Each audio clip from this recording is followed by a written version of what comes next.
Oke, assalamualaikum warahmatullahi wabarakatuh. Kita kembali belajar hidrokarbon lagi ya.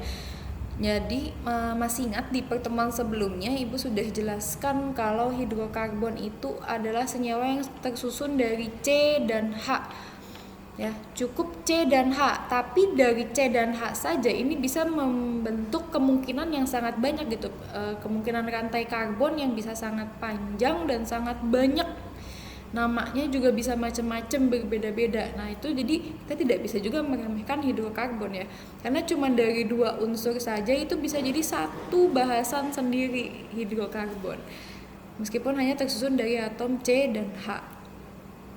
Jadi ketika kita bahas tentang hidrokarbon, kita nggak bisa lupa tentang bentuk rantai dan jenis ikatan. Ini biasanya untuk pembagian hidrokarbon ya, yang menjadi fokus dari penggolongan hidrokarbon ini berdasarkan bentuk rantai dan jenis ikatannya. Yang pertama untuk bentuk rantai itu ada alifatik, yaitu rantai yang lurus dan terbuka. Rantainya terbuka gitu, jadi antara C yang di awal dengan C yang terakhir itu tidak ketemu, itu rantainya alifatik. Biasanya baru kelihatan kalau jumlah C-nya itu dari 3, minimal 3 sampai seterusnya ya. Kalau C-nya cuma 2 kan otomatis C-nya ketemu ya antara ujung yang satu dengan ujung yang satunya lagi gitu, karena memang cuma 2 pasti berikatan. Sedangkan kalau misalnya C-nya misalnya cuma ada 3 gitu, C pertama, C kedua, C ketiga, kalau dia rantainya lurus itu nggak akan ketemu. Tapi kalau alisiklik ini adalah rantai karbon yang C-nya itu rantainya tertutup, berarti antara C pertama dengan C terakhir itu dia bertemu ya, terikat lagi. Akhirnya C pertama misalnya ada 5 ya, C1 dan C kelima itu berikatan lagi. Nah itu namanya alisiklik. Nanti kita lihat contohnya.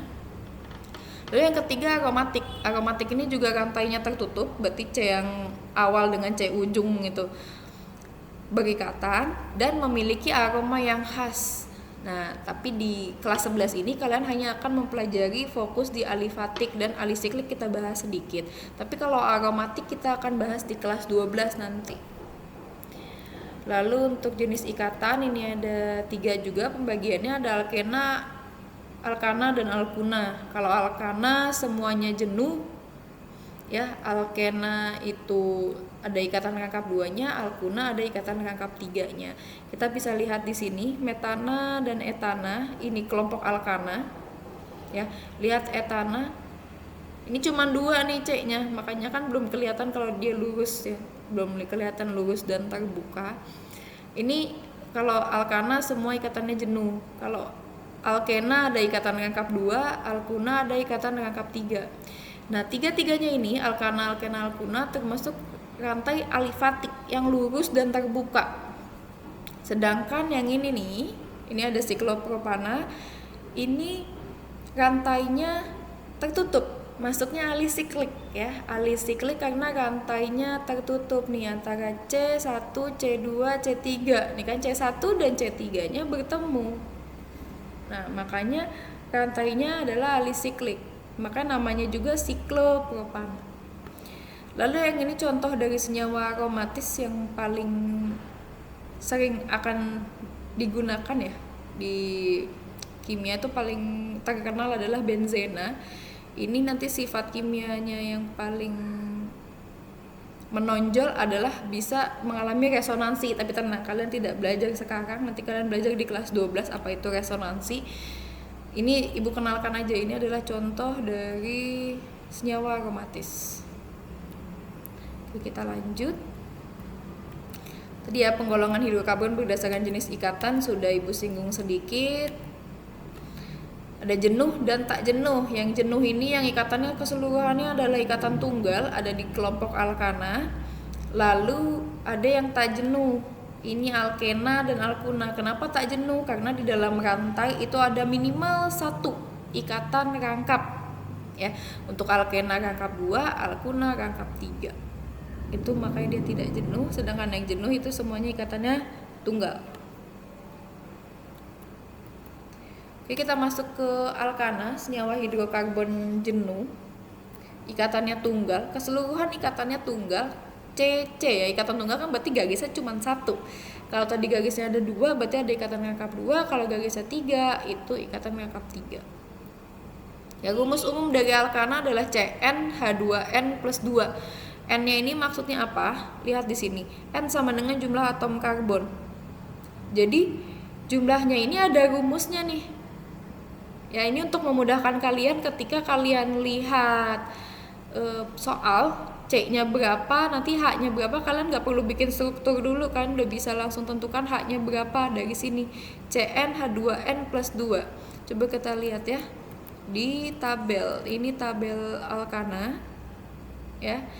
Kalau C-nya 1, H-nya 4. Kenapa tadi rumusnya CnH2n plus 2?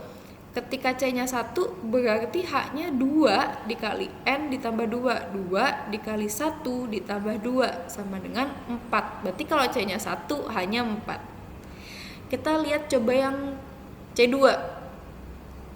C-nya 2, berarti H-nya 2 dikali 2 ditambah 2, 6. C2H6. C3, C4, dan seterusnya itu juga berlaku rumus yang sama. Kenapa? Karena mereka adalah deret homolog, yaitu kelompok senyawa yang memiliki rumus umum yang sama dan sifat yang mirip. Ya, alkana, alkena, alkuna itu namanya deret homolog, memiliki rumus umum yang sama dan sifatnya mirip. Tentu sifat kimianya ya yang mirip. Oke, kita lihat di sini ada sifat deret homolog, yaitu memiliki sifat kimia yang mirip, seperti mudah menguap. Lalu bagaimana reaksinya ketika ada senyawa lain gitu. Nah, itu entar sifat-sifat kimianya kita bahas juga. Lalu memiliki rumus umum yang sama, tadi sama, alkana itu CnH2n plus 2. Rumus umumnya sama, semua alkana rumus umumnya adalah CnH2n plus 2. Lalu perbedaan Mr antara dua suku berurutannya sebesar 14. Mr kalian masih ingat? Massa molekuler relatif, jumlah massa seluruh atom yang terlibat dalam satu senyawa, yang terdapat dalam satu senyawa ya. Mr antara dua suku berurutan, misal CH4 dengan C2H6 ya, C1 dengan C2, itu beda Mr-nya adalah sebesar 14. Lalu semakin panjang rantai karbon, maka semakin tinggi titik didihnya. Oke, anak-anak, itu di video ini kita akan bahas sampai di sini dulu di sifat deret homolog. Selanjutnya kita akan bahas per deret homolog. Ada alkana, ada alkena, alkuna. Ya, kita akan bahas di video selanjutnya.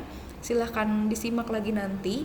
Kalau ada pertanyaan silahkan sampaikan di Classroom.